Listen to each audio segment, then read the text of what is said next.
ಗಾಂಧೀಜಿಯವರು 9 ಸಂಕಲ್ಪದಲ್ಲಿ ಒಂದು ಸಂಕಲ್ಪವನ್ನು ಮಾಡಿದ್ದಾರೆ. ಇಡೀ ದೇಶಕ್ಕೆ ಮಾಡಿ ಅಂತ ಹೇಳ್ತಾ ಇದ್ದಾರೆ. ಅಂದರೆ ಒಬ್ಬ ಮನುಷ್ಯ, ನಮ್ಮ ಭಾರತೀಯರು ಒಂದು ವರ್ಷದಲ್ಲಿ ಕಡಿಮೆ ಅಂದರೆ 25 ಅನ್ನೋನ್ ಪ್ಲೇಸ್ಗಳಿಗೆ ವಿಸಿಟ್ ಮಾಡಬೇಕು ಅಂತ ಹೇಳಿ. ಆ ಹಿನ್ನೆಲೆಯಲ್ಲಿ ಇವತ್ತು ಅಡಿಗಾಸ್ ಯಾತ್ರೆ ಸುಮಾರು ಕಳೆದ 32 ವರ್ಷಗಳಿಂದ ತುಂಬ ಯಶಸ್ವಿಯಾಗಿ ಈ ಯಾತ್ರೆಯನ್ನು ದೇಶ ವಿದೇಶಕ್ಕೆ ಕರ್ಕೊಂಡು ಹೋಗ್ತಾ ಇರೋದು ಅತ್ಯಂತ ಶ್ರೇಷ್ಠವಾಗಿರುವಂಥ ಕೆಲಸ. ನಾವು ನಮ್ಮ ಭಕ್ತರನ್ನು ಪ್ರವಾಸ ಕರ್ಕೊಂಡು ಹೋಗ್ತಾ ಇರ್ತೀವಿ. ಇನ್ನು ಸಿಂಗಾಪುರ ಅಷ್ಟೊಂದು ದೊಡ್ಡದಾಗಿ ಬೆಳೆದಿರಲಿಲ್ಲ. ಸುಮಾರು 2003ನೇ ಇಸ್ವಿಯಲ್ಲಿ ನಾವು ಸುಮಾರು 80 ಜನಗಳನ್ನು ಸಿಂಗಾಪುರ ಕರ್ಕೊಂಡು ಹೋಗಿದ್ವಿ. ಆವಾಗ ಸಿಂಗಾಪುರಕ್ಕೆ ಇಡೀ ಫ್ಲೈಟೇ ಬುಕ್ ಆಗಿತ್ತು ಆಲ್ಮೋಸ್ಟು. ಒಂದು 10-15 ಜನ ಅಜ್ಜಿಯರು ಬಂದಿದ್ದರು ತುಮಕೂರಿನಿಂದ. ಸೊ ಅವರಿಗೆಲ್ಲ ಬೋರ್ಡಿಂಗ್ ಪಾಸ್ ಅಂತೂ ಎಲ್ಲ ಹೋಯಿತು. ನಾವು ಒಳಗಡೆ ಅವ್ರ ಬೋರ್ಡಿಂಗ್ ಪಾಸ್ ನಿಮ್ಮ ಸೀಟ್ ಇಲ್ಲಿದೆ ಅಂತ ಕೂತ್ಕೊಳ್ಳಿ ಅಂತ ಹೇಳ್ತಾ ಇದ್ವಿ. ಕೆಲವರು ಅಜ್ಜಿಯರು ಮಾತಾಡ್ತಾ ಇದ್ರು. 15 ಜನ ಏಕಾಲಕ್ಕೆ ಬಂದ್ಬಿಟ್ರು, ಅವರೆಲ್ಲ ತುಮಕೂರವರು. ಅವ್ರು ಹೇಳಿದ್ರು, ನಾವು ಹಿಂದೆ ಹೋಗೋದು ಬೇಡ, ಇದ್ದದ್ದೇ ಮುಂದೆ ಕೂತ್ಕೊಳ್ಳೋಣ ಅಂತಂದ್ರು ಅವರು ಫ್ಲೈಟ್ನಲ್ಲಿ. ನಾವೊಂದು ಅಜ್ಜಿದು ಬಸ್ ಅಲ್ಲ ಫ್ಲೈಟು, ಏನೂ ಆಗಂಗಿಲ್ಲ, ನಿಮ್ಮ ಸೀಟ್ ಅಲ್ಲಿದೆ ಅಲ್ಲಿ ಕೂತ್ಕೊಳ್ಳಿ ಅಂತ ಹೇಳಿದ್ದೀವಿ. ಹೇಳಿ ಇನ್ನೇನು ಶುರು ಮಾಡಬೇಕು. ಈ ಫ್ಲೈಟ್ ಟೇಕ್ ಆಫ್ ಆಗೋ ಸ್ವಲ್ಪ ಆಗ್ತದೆ, ಜರ್ಕ್ ಆಗ್ತದೆ. ಅವಾಗ ಅಜ್ಜಿ ಅಂದರು, ನೋಡಿ ನಾವು ಹೇಳಿದ್ದೀವಿ ಸ್ವಾಮಿಗಳು ಬುದ್ಧಿನೇ ಇಲ್ಲ ಅಂತ. ಅಂದರೆ ಈ ಥರ ಹೊಸ ಹೊಸ ಅನುಭವಗಳು ನಮ್ಗೆ ಆಗಿದ್ದಾವೆ. ಕ್ಷೇತ್ರದಲ್ಲಿ ನಡೆದು ಬಂದು ಇಷ್ಟೊಂದು ದೊಡ್ಡ ಪ್ರವಾಸಿಗಳ ಜೊತೆ ಕೂತ್ಕೊಂಡು ಅವರ ಲೋಗೋ ಲಾಂಛನ ಕಾರ್ಯಕ್ರಮವನ್ನು ಮಾಡ್ತಾ ಇದ್ದಾರೆ ಅಂದರೆ ಅವ್ರ ಮಾರುಕಟ್ಟೆಯಲ್ಲಿ ಇಟ್ಕೊಂಡಿರುವಂತ ಗುಡ್ ರಿಲೇಶನ್ಶಿಪ್ ಏನಿದೆ ಅಂತ ಹೇಳೋದು ಇವತ್ತು ಸಭೆ ನೋಡಿದ್ರೆ ಗೊತ್ತಾಗುತ್ತೆ. ಯಾಕಂದ್ರೆ ಎವ್ರಿ ವೀಕ್ ಇಲ್ಲಿ ಇದು ಚೇಂಬರ್ ಆಫ್ ಕಾಮರ್ಸ್, ಇದು ಉದ್ಯಮಿಗಳಿಗಾಗಿ ಇರುವಂತ ಒಂದು ಆಡಿಟೋರಿಯಂ. ಈ ಆಡಿಟೋರಿಯಂ ಅಲ್ಲಿ ಎವ್ರಿ ಡೇ ಬೇರೆ ಬೇರೆ ತರದ ಉದ್ಯಮಗಳದ್ದು MSME ಆಗಲಿ ಲಾರ್ಜ್ ಸ್ಕೇಲ್ ಇಂಡಸ್ಟ್ರಿಗಳಾಗಲಿ ನಡೀತಾನೆ ಇರುತ್ತೆ. ಆದ್ರೆ ಉದ್ಯಮಿಗಳೇ ಹಾಗೆ ಅದರಲ್ಲಿ ಬಂದು ಕೂತ್ಕೊಂಡಿರಲ್ಲ. ಇವತ್ತು ಬಂದಿರೋದು ಪೂರ್ಣವಾದಂತ ಪ್ರವಾಸಿಗಳು ಬಂದಿದ್ದಾರೆ.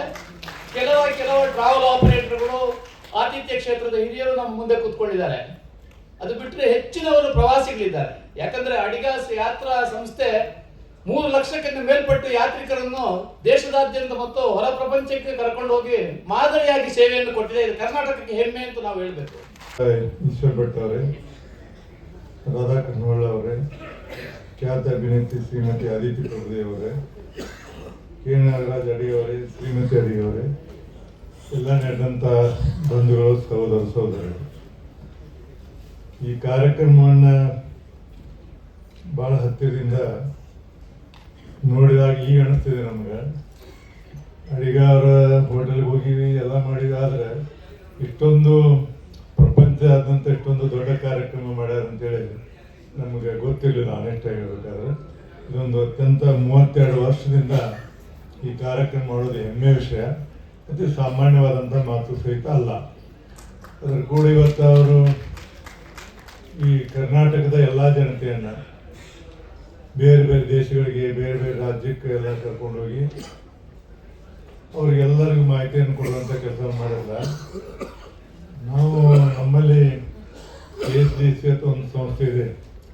ಸರ್ಕಾರಕ್ಕೆ ಮಾಡಲಾರ್ದಂಥ ಕೆಲಸ ನೀವು ಮಾಡಿರಿ ಅಂತೇಳಿ ನಿಮ್ಮನ್ನು ಅಭಿನಂದನೆ ಸಲ್ಲಿಸ್ತೀನಿ.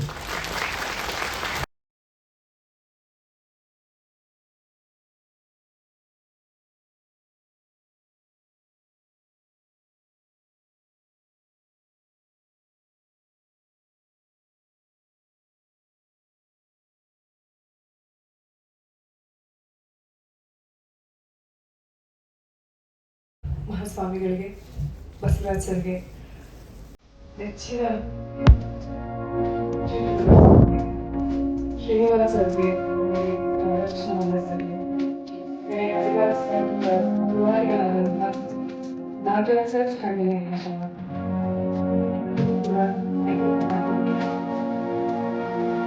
ಎಲ್ಲ ಹಿರಿಯರಿಗೆ ನನ್ನ ನಮಸ್ಕಾರಗಳು. ಅದನ್ನೇ ಮಾತಾಡ್ತಾ ಇದ್ದೆ, ಯಾವುದೇ ಒಂದು ಸಂಸ್ಥೆ 1 ವರ್ಷ 2 ವರ್ಷ ಸಸ್ಟೈನ್ ಆಗೋದಕ್ಕೆ ಬಹಳ ಶ್ರಮ ಪಡಬೇಕಾಗುತ್ತೆ, ಬಹಳ ಕಷ್ಟ ಪಡಬೇಕಾಗುತ್ತೆ. ಅಂಥದ್ರಲ್ಲಿ 32 ವರ್ಷದಿಂದ ನಿಮ್ಮ ಸೇವೆನ ಸಲ್ಲಿಸ್ತಿದ್ದೀರಾ ಅಂದ್ರೆ ಇದು ನಿಜವಾಗ್ಲೂ ಸಣ್ಣ ಮಾತಲ್ಲ, ದೊಡ್ಡ ಮಾತು. ಮುಖ್ಯಸ್ಥರಾದಂಥ ಕೆ ನಾಗರಾಜ್ ಅಡಿಗ ಅವರು ಅವರ ಶ್ರೀಮತಿಯವರಾದ ಆಶಾ ಅಡಿಗ ಅವರೇ,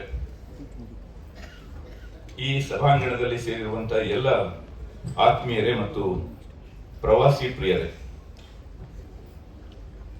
ನಿಜಕ್ಕೂ ಒಂದು ಸಂತೋಷದ ಸಮಾರಂಭ.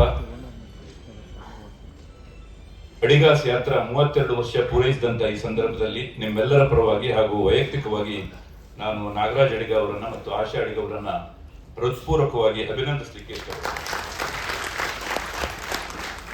ನಿಜಕ್ಕೂ ಇದೊಂದು ಅಪೂರ್ವವಾದಂತಹ ಒಂದು ಸಾಧನೆ. ನಮಗೆಲ್ಲರಿಗೂ ಕೂಡ ಚೆನ್ನಾಗಿ ಗೊತ್ತಿದೆ,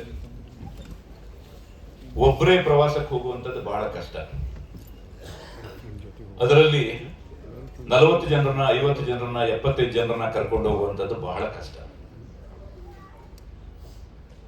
ಯಾರು ಕೂಡ ಸರಿಯಾದ ಸಮಯಕ್ಕೆ ಬರೋದಿಲ್ಲ. ನಾವು ಹಿಂದಿನ ದಿವಸ ಎಲ್ಲರಿಗೂ ಕೂಡ ಹೇಳಿರ್ತೀವಿ, ಬೆಳಿಗ್ಗೆ ಬ್ರೇಕ್ಫಾಸ್ಟ್ ಮಾಡಿ 9 ಗಂಟೆಗೆ ಸಿದ್ಧರಾಗಿರ್ಬೇಕು ಅಂತ. ಆದ್ರೆ ಎಲ್ಲರೂ ಬಂದಿರ್ತಾರೆ, ಆದ್ರೆ ಒಬ್ಬರು ಮಾತ್ರ ಮಿಸ್ ಹೊಡೆದಿರ್ತಾರೆ. 32ನೇ ವರ್ಷಕ್ಕೆ ಕಾಲಿಡ್ತಾ ಇದ್ದೀವಿ. ಹಾಗೆ ನಾವು ಹೊಸ ಲೋಗೋ, 31 ವರ್ಷದಿಂದ ಇರುವಂಥ ಲೋಗೋವನ್ನು, ಇವತ್ತು ಹೊಸ ಲೋಗೋವನ್ನು ನಾವು ಲೋಕಾರ್ಪಣೆ ಮಾಡಿದ್ದೀವಿ. ಶ್ರೀಯುತ ನಮ್ಮ ಶ್ರೀ ವಚನಾನಂದ ಗುರೂಜಿಯವರು, ಹರಪೀಠ ಹರಿಹರ, ಇವರು ಲೋಕಾರ್ಪಣೆ ಮಾಡಿದ್ದಾರೆ. ಹಾಗೆ ನಮ್ಮ ಹೊಸದೊಂದು ನ್ಯೂಸ್ ವೆಬ್ಸೈಟ್, ಅಂದರೆ ಅಡಿಗಾಸ್ ಯಾತ್ರಾದ ವೆಬ್ಸೈಟ್ ಆಲ್ರೆಡಿ ಇದೆ.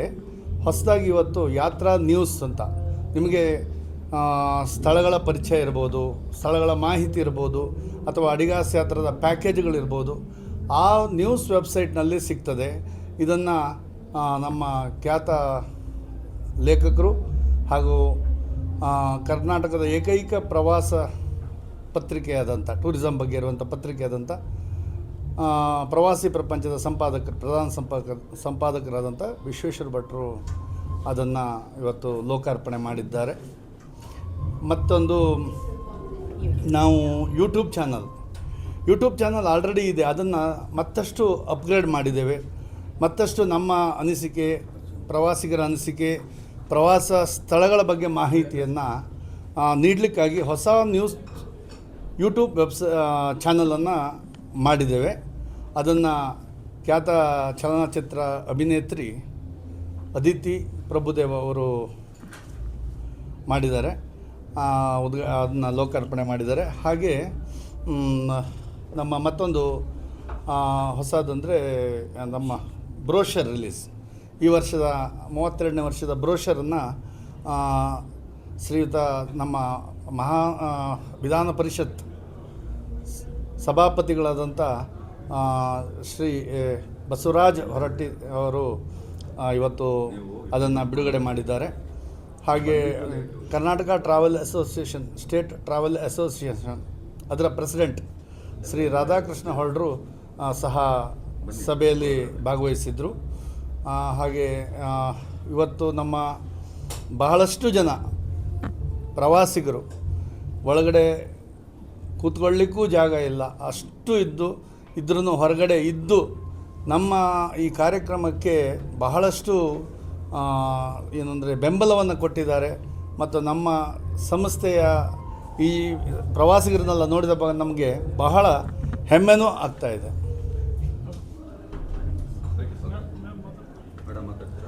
ಹಾಂ, ಮಾತಾಡ್ತಾರೆ ಕೊಡಿ ಚೆನ್ನಾಗಿ ಮಾತಾಡ್ತಾರೆ ನನಗಿಂತ. ಯಾವುದೇ ಕಾರ್ಯಕ್ರಮದ ಯಶಸ್ಸು ಅನ್ನುವಂಥದ್ದು ಅಲ್ಲಿ ಬಂದಂಥ ಅತಿಥಿಗಳಾಗಿರ್ಬೋದು, ಮಾಧ್ಯಮ ಮಿತ್ರರಾಗಿರ್ಬೋದು, ಅಥವಾ ನಮ್ಮ ಒಂದು ಕಾರ್ಯಕ್ರಮಕ್ಕೆ ಬಂದಂಥ ಪ್ರವಾಸಿಗರ ಮೇಲೆ ನಿರ್ಭರ ಆಗಿರುತ್ತೆ. ಇವತ್ತು ನಮ್ಮ ಪ್ರವಾಸಿಗರ ಸಂಖ್ಯೆಯನ್ನು ನೋಡಿದಾಗ ಹೆಮ್ಮೆ ಆಯಿತು. ಯಾಕಂದರೆ ಬೇರೆ ಎಲ್ಲ ನಾವು ದುಡ್ಡು ಕೊಟ್ಟು ಕೊಂಡ್ಕೊಳ್ಬೋದು, ಅಭಿಮಾನ ಅನ್ನುವಂಥದ್ದನ್ನು ದುಡ್ಡು ಕೊಟ್ಟು ಕೊಂಡ್ಕೊಳ್ಳಿಕ್ಕೆ ಬಹಳ ಕಷ್ಟ ಇದೆ ಯಾವುದೇ ಒಂದು ಕ್ಷೇತ್ರದಲ್ಲಿ. ಇದರಲ್ಲಿ ನಿಟ್ಟಿನಲ್ಲಿ 32 ವರ್ಷಗಳ ಅಡಿಗರ ಏನು ಶ್ರಮ ಏನಿತ್ತು, ಇವತ್ತು ನನಗೆ ಅದು ಸಾರ್ಥಕ್ಯವನ್ನು ಕಂಡಿದೆ. ಪ್ರತಿ ವರ್ಷ ನಾವು ಮಾಡ್ತೇವೆ, ಪ್ರವಾಸಿ ಮಿಲನ ಅಂತ ಮಾಡ್ತೇವೆ, ಸಾವಿರಾರು ಜನ ಸೇರ್ತಿದ್ರು. ಆದರೆ ಇವತ್ತಿನ ಜನಸಂಖ್ಯೆ ಬಂದಂಥ ಏನು ಸಂಖ್ಯೆ ಇತ್ತಲ್ಲ, ಇದು ಬಹಳ ಒಂದು ಟ್ರೆಮೆಂಡಸ್ ಅನ್ನಿಸ್ತು ನಮಗೆ. ಬಹುಶಃ ಎಲ್ಲೋ ಅವರಿಗೆ ನಾವು ಏನು ಸೀಟಿಂಗ್ ಫೆಸಿಲಿಟಿ ಆಗಿರಲಿ ಎಲ್ಲ ಇನ್ನೊಂದು ಸ್ವಲ್ಪ ಜಾಸ್ತಿ ಇದ್ದರೆ ಚೆನ್ನಾಗಿರ್ತಿತ್ತು ಅನಿಸ್ತು. ಕಾರ್ಯಕ್ರಮ ಯಶಸ್ವಿಯಾಗಿದೆ. ಆ ಯಶಸ್ಸು ನಮ್ಮದು ಮಾತ್ರ ಅಲ್ಲ, ನಿಮ್ಮೆಲ್ಲರದ್ದು, ನಿಮ್ಮೆಲ್ಲರ ಸಹಕಾರದಿಂದ ಕಾರ್ಯಕ್ರಮ ಯಶಸ್ವಿಯಾಗಿದೆ. ಹೀಗೆ ನಿಮ್ಮ ಸಹಕಾರ ನಮ್ಮ ಸಂಸ್ಥೆ ಮೇಲೆ, ನಮ್ಮ ಸಿಬ್ಬಂದಿ ಮೇಲೆ, ಪ್ರವಾಸಿಗರ ಮೇಲೆ ಇರಲಿ ಅಂತ ಹೇಳ್ತಾ ಧನ್ಯವಾದಗಳನ್ನು ಅರ್ಪಿಸ್ತೇನೆ. ಈ ಮೂಲಕ ಎಲ್ಲರಿಗೂ ಮತ್ತೊಮ್ಮೆ ಮಗದೊಮ್ಮೆ ಧನ್ಯವಾದಗಳನ್ನು